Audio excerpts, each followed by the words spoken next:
Bismillahirrahmanirrahim.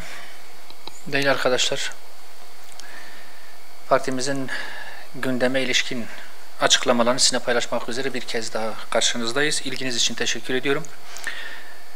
Bu hafta sonu malum binlerce hatta milyonlarca üniversite öğrencimiz, gencimiz sınavlara girecek ve kendi hayatlarının kaderini belirlemek adına çok önemli bir imtihana maruz kalacaklar. Hepsi de şu an için çok önemli bir süreçten geçecek. Kendilerine bu önemli süreçte, bu önemli imtihanlarda, sınavlarda başarılar diliyoruz. Önümüzdeki sürecin özellikle gençlerimizin sağlıklı bir şekilde okuması, istihdamları ve memlekete faydalı bir konuma gelmeleri açısından önemli bir süreç olduğu için kendilerine başarılar diliyorum. Allah-u Teala onları muvaffak etsin, emeklerini zayi etmesin inşallah. Değerli arkadaşlar, yine bizim gündemimizde Filistin'le alakalı bir önemli açıklama var. Son dönemlerde medyada, gündemde, özellikle Türkiye'de Azerbaycan Petrol Şirketi SOKAR ile ilgili bir gündem var, söz konusudur. SOKAR'ın öteden beri Siyonist işgal rejimine petrol ihraç ettiği bilinen bir durum. Bu Türkiye'de önemli bir gerginliğe sebep oldu. Çok yoğun katliamların yaşandığı bir süreçte SOKAR'ın bu ticareti elbette çok ciddi bir karşılık gördü. Görmesi de çok makul bir durum. Bariz bir soykırım suçunu dünyanın gözleri önünde işlemeye devam eden Siyonist katillere karşı tüm dünya halkları arasında oluşan tepki, öfke ve terörizm karşıtı farkındalıklar çeşitli protestolarla görünür bir hal almışken SOKAR'ın da bunda nasibini alması elbette ki beklenen bir durum. Katillerle sürdürülen siyasi, ekonomik ve askeri ilişkilerin halk kitleleri ve sivil oluşumlar nezdinde oluşturduğu insani tepkiler zaman zaman farklı eylemlerle ortaya konabilmektedir. Bu bağlamda Azerbaycan Petrol Şirketi SOKAR'ın Siyonist katillere petrol tedarik ettiği ve bu tedarikin de Türkiye'ye ait limanlar üzerinden yürütüldüğü iddiaları epey bir süredir gündemde ve konuşulmaktadır. Farklı zamanlarda protestolara da konu olan bu iddialar en son Filistin için bir bin genç platformunun protestosuyla bir kez daha gündeme geldi ve bir takım göstericiler de gözaltına alındı ancak sonrasında malum serbest bırakıldı. Türkiye'nin geç de olsa Siyonist rejimle olan ticari ilişkilerini askıya aldığı bu süreçte SOKAR ile ilgili iddiaları doğru ise yabancı bir şirketin menfaatleri Türkiye'nin ticari menfaatlerinden daha önemli olmamalıdır, değildir ve bu petrol ticareti derhal durdurulmalıdır. Öte yandan bahse konu şirket yöneticilerinin petrol sevkiyatını tamamen yalanlamak yerine topu aracı şirketlere atmaları da ayrıca dikkat çeken bir husus. Bunun da altına çizmekte fayda var. İnkar etmiyorlar ve ticaretlerini bir nevi kabul ediyorlar zaten.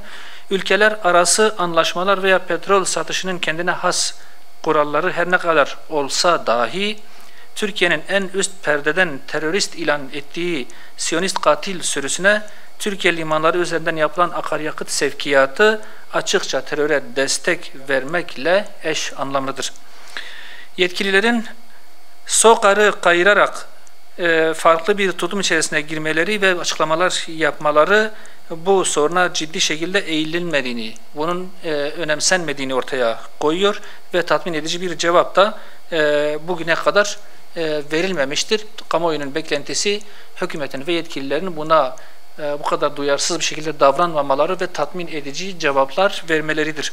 Aksi halde bu tür iddia ve müphem açıklamalar vicdanları kanatmaya devam edecektir. Hiçbir ticari faaliyet Gazze'de ölen, evi yıkılan, açlığa mahkum edilen, çadırlarda diri diri yakılan çocukların kanlarından daha değerli değildir, daha değerli olmamalıdır. Bu konuyu da bu şekilde bitirdikten sonra değerli arkadaşlar, yerel bir soruna da temas etmek istiyorum. Son günlerde havanın ısınmasıyla birlikte özellikle Cizre üzerinden yaşanan acılara işaret etmek istiyorum. Dicle Nehri malum Cizre'nin içinden geçmektedir ve nehrin kenarının ıslah edilmemesi nedeniyle her gün boğulmalar yaşanabilmektedir. Son günlerde de yine acı haberler gelmeye devam etti. İnsanlar boğulmaya devam ediyor. Özellikle genç yaşta, daha doğrusu çocuk yaşta insanlar daha yoğunluklu bir şekilde boğulabilmektedir. Bunun önüne geçebilmek için ciddi tedbirler almak durumundayız. Her yıl yaşanan bu sorunların her yıl tekrarlanmaması için muhakkak ki ciddi bazı tedbirlere ihtiyaç vardır. Bu tedbirler derenin, yani nehrin ıslah edilmesi, önünün, etrafının tellerle ya da farklı yöntemlerle kapatılması, güvenli suya girme alanlarının oluşturulması ve buna alternatif olarak da şehirde yüzme havuzlarının yapılması gibi bazı tedbirlere gidilmelidir. Bu Cizre'nin öteden beri, yıllardan beri var olan bir sorudur. Bu sorun ilelebet devam etmemelidir diyerek diğer konumuza geçmek istiyorum. Acil servislerde yaşanan bazı sıkıntılar var şu anda sırada. 2012 yılından beri acil servislere yeşil, sarı ve kırmızı alan şeklinde ayrılmış bölümlerde hizmet getirildi, farklı bir uygulama getirildi. Ancak ciddi solunum sıkıntısı, kalp krizinden şüphelenilen olgular, çoklu travma, kesici delici alet yaralanması gibi durumları olmayan hastaların acil servislere başvurmaları bu alanların mesai dışı semt polikliniği şeklinde işlev görmesine yol açmıştır. Yeşil alanda muayene olmaya gelen hastaların neden olduğu zaman ve emek kaybı, gerçek acil hastalara yapılacak muayene, müdahale ve tedavilerde aksamalara neden olmaktadır. Değerli arkadaşlar, ayrıca normal poliklinik hizmeti almak için acil servislere başvuran hastaların öncelikli muayene olma talepleri ve uzun süre beklemeleri nedeniyle oluşan stres sonucunda hekimlere ve sağlık çalışanlarına yönelik de sözlü ve fiili saldırılar ortaya çıkabilmektedir.